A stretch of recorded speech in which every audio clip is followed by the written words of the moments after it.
제가 한 4년인가 5년 전에 제가 다른 교회를 섬기고 있을 때 중고등부를 담당하고 있었습니다. 한 3년 정도 이 친구들을 양육하고 졸업하는 친구들에게 물었습니다. 복음이 뭔지 아냐? 대답을 못해요. 이제 대학생이 되는데, 그러면 네가 아는 예수님에 대해서 얘기해봐라, 성령님에 대해서 얘기해봐라. 잘 모르는 거예요. 그때 제가 결심했습니다. 이 친구들이 성경은 빠삭하게 알고 들어온 짬밥이 좀 되니까 주구장창 이렇게 말할 수는 있는데 뭔가 명료하게 복음을 설명하지 못하고, 성령님이 오셔서 어떤 일을 하시는지 잘 모르고, 그 다음에 신학적이거나 아니면 우리 신앙적으로 뭔가 체계가 잘 안 잡혀 있다라고 생각이 들었습니다. 그래서 들을 사람은 듣겠지 그러면서 교리문답을 가르치길 시작했습니다. 많은 요리문답이 있습니다. 그 중에서 그 당시 하이델베르크 교리문답을 선택해서 했는데 지금 잘 써먹고 있습니다. 그때 왜 그걸 선택을 했냐면요, 다른 요리문답은 뭔가 좀 딱딱한 느낌이 좀 들었고 하나님에 대해서 설명은 참 잘했을지 모르나 우리 삶에 적용하는 것이 조금 부족했다라고 여겨졌습니다. 그런데 하이델베르크 요리문답은 일단 1문부터 사람의 위로를 얘기하고 있지 않습니까? 유일한 위로, 우리에게 어떻게 이것이 적용이 되느냐, 거기에 큰 감동을 느끼고 우리 삶에 좀 적용시켰으면 좋겠다 싶어서 그때부터 교리문답을 계속적으로 가르치고 있습니다. 오늘 마찬가지입니다. 오늘 예수님의 승천하심, 하늘에 오르심에 대해서 함께 살펴볼 건데요, 여러분, 예수님께서 승천하심이 우리에게 어떤 영향을 줄까요? 사람들은 예수님의 죽으심과 부활하심에 대해서는 엄청난 관심이 많지만 승천하심에 대해서는 그렇게 크게 관심이 없는 것 같습니다. 승천주일이 있음에도 불구하고 언제인지 잘 모르시잖아요, 그죠? 그리고 찬송가를 찾아보니까 승천에 관련된 찬양은 한 장밖에 없어, 한 장밖에. 그것도 잘 모르는 노래더라고요. 여러분, 예수님의 승천하심 또한 우리에게 위로가 됩니다. 믿으시기 바랍니다. 아멘. 여러분, 만약에 예수님께서 승천하시지 않으셨어요, 하늘로 오르시지 않았습니다, 어떤 일이 일어날까요? 예수님이 부활하시고 40일 동안이 아니라 지금까지 2000년 동안 계속 이 땅에 머물고 계십니다. 어떤 일이 일어날까요? 사람들은요, 다 예수님 파파라치가 될 겁니다. 어제 예수님 인도에 나타나셨대, 오늘은 아프리카에 등장하셨고, 오늘은 저기 몽골에 나타나셔가지고 엄청 춥게 느껴졌더라. 그러면서 인터넷에 오늘의 예수님 행방 이런 것까지 다 뜨겠죠. 그러면 저와 여러분들은 어떻게 할까요? 믿음 좋은 사람들은 인생 포기하고 주님 쫓아다니는데 아마 올인할 겁니다. 그렇게 되면 어떻게 되냐면 우리의 시선이 땅에 머물게 돼요. 우리의 눈이 땅에 머물게 되고 이 땅에 어디 주님이 계신가에 혈안하면서 살 수밖에 없겠죠, 믿음이 좋은 사람들은요. 그래서 우리 예수님께서는 우리 시선이 땅에 머물지 않기 위해서 본인이 하늘로 오르셨습니다. 그러면서 자연스레 우리의 시선도 하늘로 향할 수 있도록 우리 주님께서 그렇게 역사하셨다는 거죠. 소망 없는 이 땅에 눈을 두고 사는 것보다 저 천국, 저 하늘에 주님 바라보며 사는 것이 우리에게 유익입니까? 아닙니까? 우리에게 위로가 됩니까? 절망입니까? 예, 그거죠. 그래서 주님의 이 하늘에 오르심 또한 우리에게는 위로가 되는 것이고 우리에게는 유익이 된다는 것입니다. 오늘 그 관점에서 이 교리문답 한번 살펴보면서 하늘을 향하여 눈을 든 자들은 어떻게 살아야 될 것인가, 그리고 그 의미가 무엇인가 한번 살펴보았으면 좋겠습니다. 46문 말씀, 하늘에 오르셨고 라는 말로 당신은 무엇을 고백합니까? 라고 되어 있습니다. 네, 한번 읽어볼까요? 시작.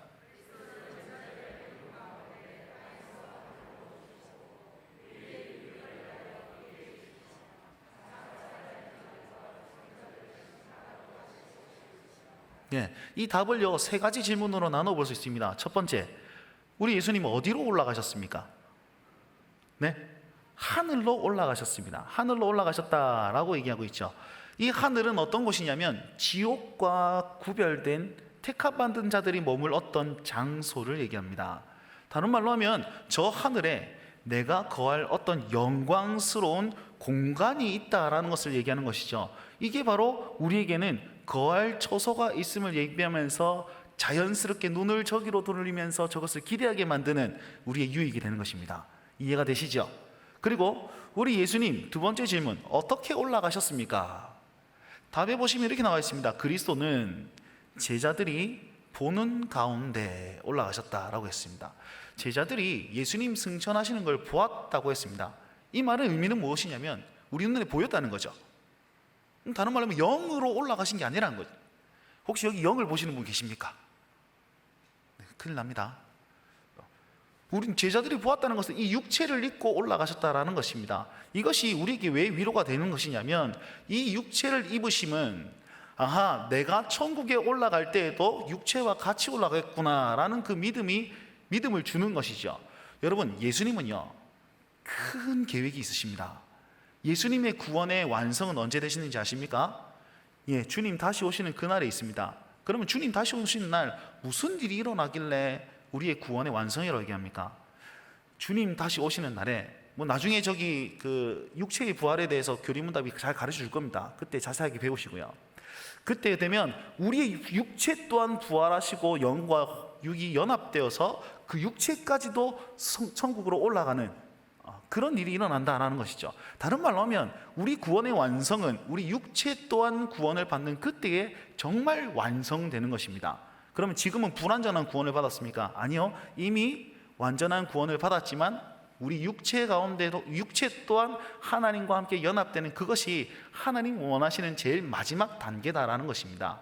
자, 그렇다면 그 단계를 사모하면서 살 수 있도록 예수님은요 육체를 입고 하늘에 오르셨습니다. 우리는 어떤 소망을 가져야 됩니까? 이 육체 그냥 버리고 갈 거니까 그게 아니고 이 육신 또한 하나님께서 나로 여기시고 나를 귀하게 여기시고 구원해 주실 것이구나, 그런 마음으로 또 우리 육체 또 단정하게 하면서 그렇게 사실 수 있어야 되겠죠. 그리고 예수님 올라가실 때 이런 말씀을 하셨습니다. 마태복음 28장 18절에서 20절 말씀, 복을 주시면서 올라가셨는데 그 복이 어떤 복이었습니까? 보라, 내가 세상 끝날까지 너희와 항상 함께 있으리라. 임마누엘을 약속하시면서 함께 하심을 얘기하시면서 승천하셨습니다. 그러면 예수님께서 왜 올라가셨습니까? 라고 얘기할 때 저기에 답을 한번 찾아보십시오. 왜 올라가셨습니까? 우리의 유익을 위하여. 누구 때문에? 우리 때문에. 그럼 어떤 유익을 우리에게 주셨냐면요, 우리의 유익은요 예수님께서 승천하심으로 하늘에 오르심으로 말미암아서 우리의 구원이 완성됩니다. 자, 꼭 기억하십시오. 예수님께서 하늘에 오르심으로 말미암아서 우리의 구원이 완성됩니다. 오늘 읽었던 요한복음 3장 13절에 보시면 14절에 보시면 13절 14절, 하늘에서 내려온 자 곧 인자 외에는 하늘에 올라간 자가 없느니라. 모세가 광야에 뱀을 든 것 같이 인자도 들려야 하리라 되어 있습니다. 여기서 인자가 들려야 하리라 라는 말씀은요, 예수님께서 십자가에 못 박혀서 십자가 위에 들려야 한다라는 내용과 그 다음에 하늘에 오르셔야 한다라는 내용을 두 가지 다 포함하고 있습니다. 그러면 인자가 들린다는 것은 십자가에 달리시고 죽으시고 부활하심으로 승천하시는 것까지 다 포함합니다. 그럼 왜 그렇게 하셔야 합니까? 15절 말씀이 그 답을 주고 있습니다. 함께 읽겠습니다. 15절입니다. 시작. 이는 영생을 얻게 하려 하심이니라. 아멘. 왜 승천하셔야만 했습니까? 우리에게 영생을 주기 위함이다 라고 말씀하고 있습니다. 그래서 인자가 들린다, 하늘에 오르셔야 된다, 그것이 바로 구원의 완성을 얘기하고 있는 것이다 라고 설명할 수 있습니다. 두 번째, 왜 올라가셔야만 했습니까? 바로 심판하러 다시 오실 것이기 때문에 올라가셔야만 했습니다. 두 가지를 기억하십시오. 하나는 구원의 완성을 위해서 올라가셨고, 두 번째는 다시 오시기 위해서 올라가셨습니다. 그죠? 올라가셔야지 다시 오실 것 아닙니까? 내려오셔야 될 거 아닙니까? 그죠? 그것 때문에 심판하러 오심으로써 우리는 그분을 소망하고 그분을 기대하는 믿음을 주시고 계십니다. 저 하늘에 계신 주님께서 언젠가 다시 오실 것이고, 그래야 해서 우리의 위로자가 되시며 우리의 구원의 완성자가 되실 것을 우리는 기대하고 살라고 그분인 저 위에서 통치하시고 다스리고 계신다라는 사실입니다.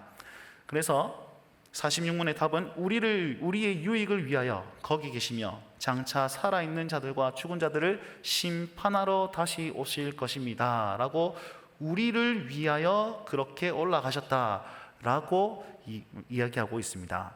그러면 47문에는요 이런 질문을 가지는데, 아니 예수님 승천하실 때 우리에게 복을 주시면서 이렇게 말씀하셨습니다. 세상 끝날까지 내가 너희와 항상 함께 있으리라.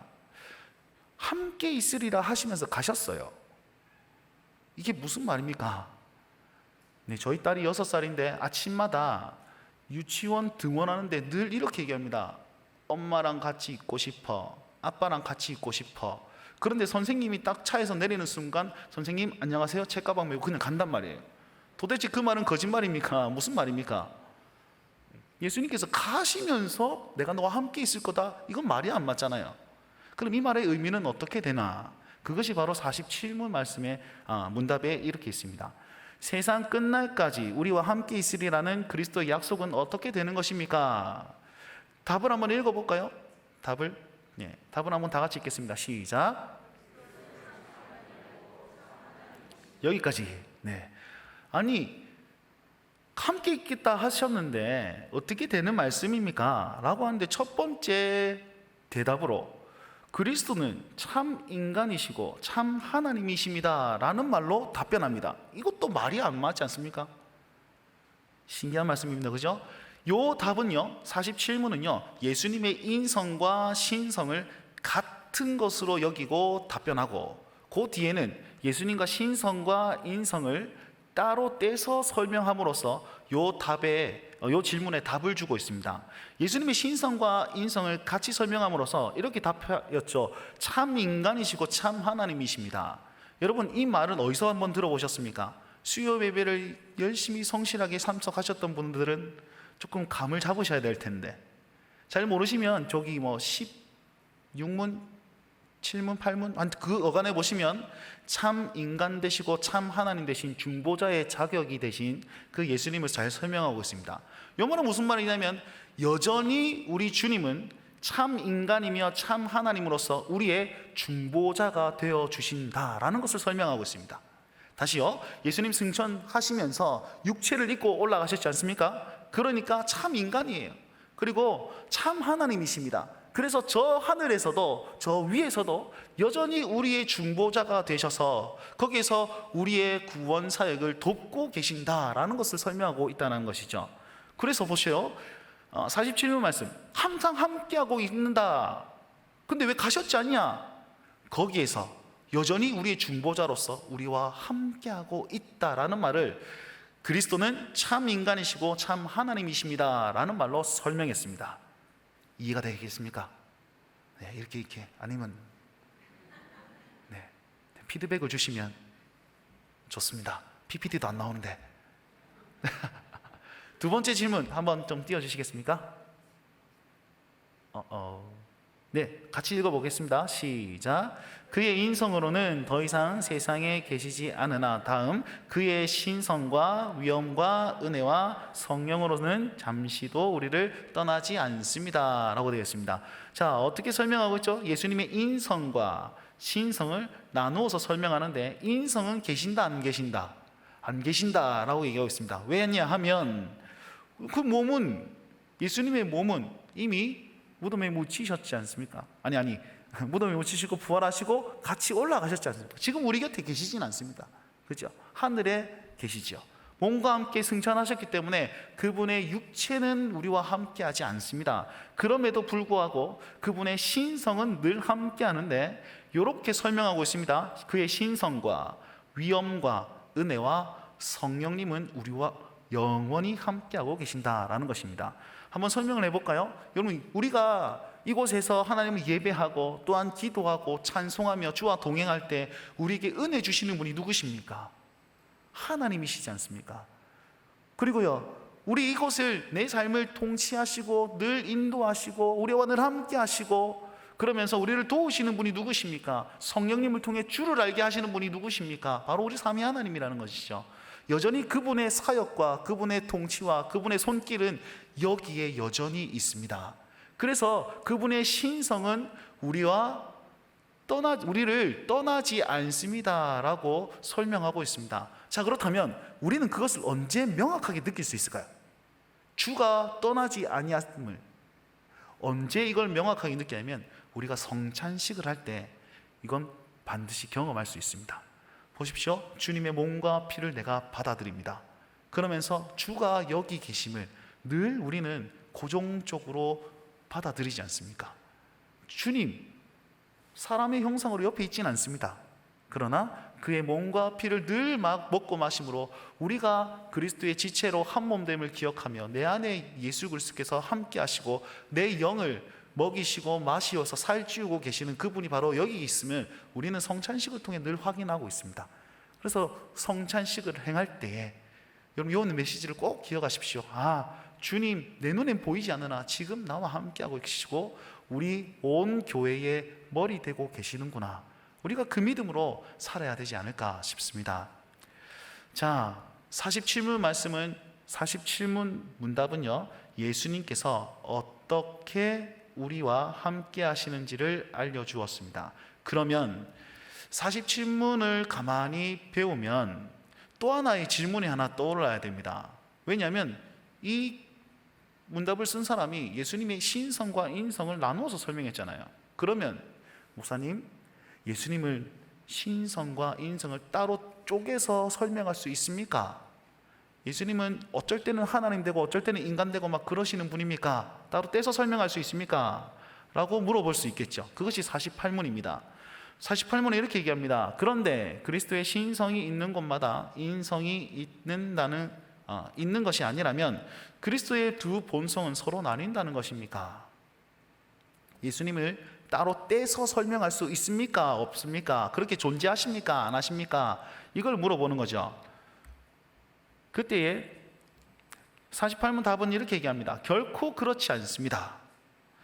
신성은 아무 곳에도 갇히지 않고 어디나 계십니다. 그러므로부터 함께 읽겠습니다. 시작.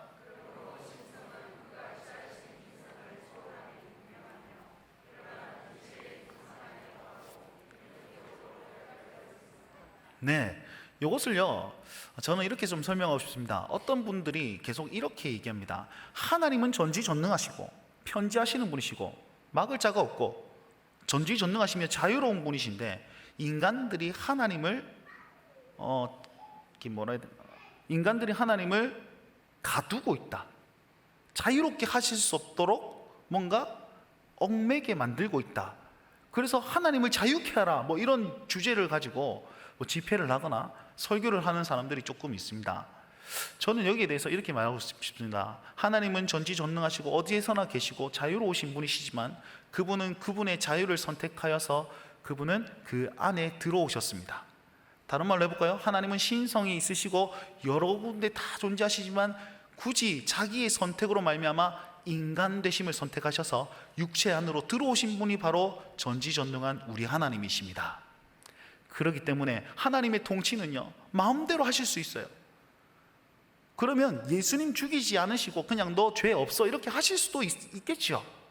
물론 원리상으로 안 되겠지만 하실 수 있는 분이 전지전능하시니까. 그런데 굳이 그걸 선택하시지 않은 이유는 하나님은 율법 아래서 언약 안에서 역사하시는 분이 바로 우리 하나님이시기 때문입니다. 그분은 굳이 하실 수 있음에도 불구하고 언약 안으로 들어오셔서 우리 가운데 오신 분이 바로 우리 예수님이시고 그렇게 행하길 원하시는 분이 삼위 하나님이시라는 것이죠. 요 내용은 48문 내용은 그렇게 설명할 수 있습니다. 그러면 예수님 어떻게 존재하십니까? 예수님은요 신성과 인성이 따로 분리되어 있지 않습니다. 그분은 그렇게 떨어져 계신 분이 아닙니다. 그리고요 어떨 때는 하나님, 어떨 때는 인간, 그것도 아닙니다. 기적을 베푸실 때는 하나님의 신성이 확 드러나고 식사하시거나 아니면 고통을 당하시거나 화장실 가실 때는 인간의 모습으로 확 변하고 이중인격처럼 그런 분이 아닙니다. 예수님은 신성과 인성이 혼동되지 않습니다. 자, 분리되지 않고요 혼동되지 않습니다. 그분은 100% 완전한 인간이시며 100% 완전한 하나님이십니다. 믿으십니까? 어떻게 그러실 수 있습니까? 나도 모릅니다. 그분이 그렇게 존재하셨는데 제가 그걸 어떻게 설명합니까?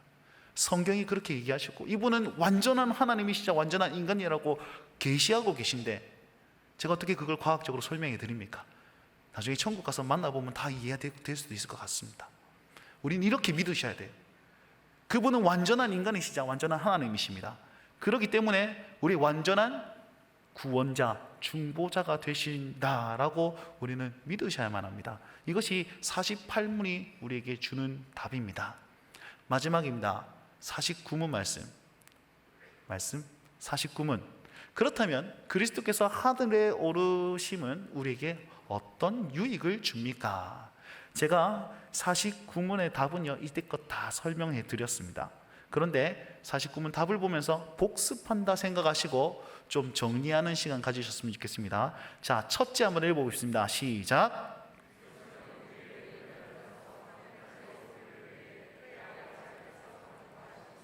아멘. 아까 전에 예수님께서 승천하실 때 어떤 모습으로 승천하셨습니까? 참 인간의 모습과 참 하나님의 모습으로 승천하셨습니다. 그래서 그분은 여전히 우리의 어떤 분이 되신다고 설명드렸죠? 중보자가 되신다라고 설명했습니다. 그래서 저 보좌 우편에서 성부 하나님 옆에서 우리의 대언자가 되어주시는 거죠. 변호사가 되어주시는 겁니다. 쟤는 내 사람입니다. 제가 저 사람은 저 아이를 내가 구원하기 위해서 내가 내 보혈을 흘렸습니다. 아버지, 쟤는 구원받은 백성입니다 라고 우리를 변호해주고 계신다는 거죠. 그래서 우리가 흠과 티가 있을지라도 여전히 하나님의 사람으로서 이 땅에 존재할 수 있는 이유는 저기서 여전히 우리의 중보자가 되시며 우리의 제사장이 되시는 그분께서 사역하고 계시기 때문입니다. 둘째 한번 읽어보겠습니다. 둘째, 시작. 우리 몸이 그리스도 안에서 하늘에 있으며 이것은 머리 되신 그리스도께서 그의 지체인 우리를 그에게로 이끌어 올리실 것에 대한 확실한 보증입니다. 아멘. 무슨 말입니까? 예수님께서 육신을 입고 그렇게 하늘에 올라가셨습니다. 그래서 우리 몸도 그분과 함께 하늘에 있음을 보이셨다라는 것입니다. 자, 구원을 이렇게 표현합니다. 예수님을 믿었습니다. 그리고 구원받았습니다 라는 말을 예수님과 내가 접붙여졌습니다 라고 표현합니다. 접붙임 바 되었습니다. 자, 우리가요 예수님과 접붙임 바 되었습니다. 지금 예수님 어디 계십니까? 하늘에 계시거든요. 그럼 나는 지금 어디 있는 사람입니까? 내 몸이 여기에 접붙임바가 돼서 하늘에 있기 때문에 나도 역시 하늘에 있는 존재입니다. 이것을 설명하고 있는 것이 둘째입니다. 그래서 우리의 유익은 무엇이냐면 그분이 하늘에 계심으로 우리 몸이 이끌어 올라갈 것에 대한 보증을 승천하심을 통해서 깨닫게 된다는 겁니다. 아하, 예수님께서 승천하셨으니까 나도 저기 있구나. 내 존재도 저기 있는 것이구나. 내가 주님과 함께하기에 나 역시 하늘의 신분을 가진 자이구나. 나의 소속은 하늘 시민이구나. 이것을 확신하기 위해서 확신할 수 있는 것이 예수님의 승천입니다.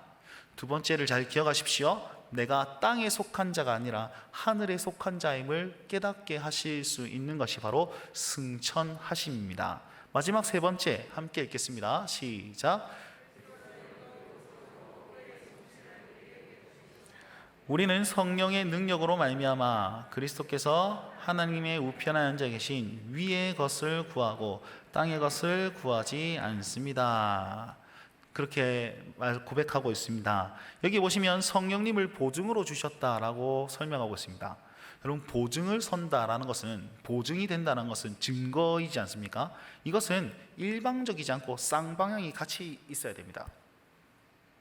뭔가 거래를 할 때에도 여기에서 사인하고 나도 사인하고, 여기에서 도장 찍으면 나도 도장 찍고, 지장 찍으면 나도 지장 찍어야 되고, 서로가 똑같이 이렇게 사인을 해야지 그게 계약이 체결되는 것이죠. 한 사람만 하고 한 사람이 안 했다, 갑은 하고 을은 안 했다, 그럼 그건 계약 성립이 되지 않는 거죠.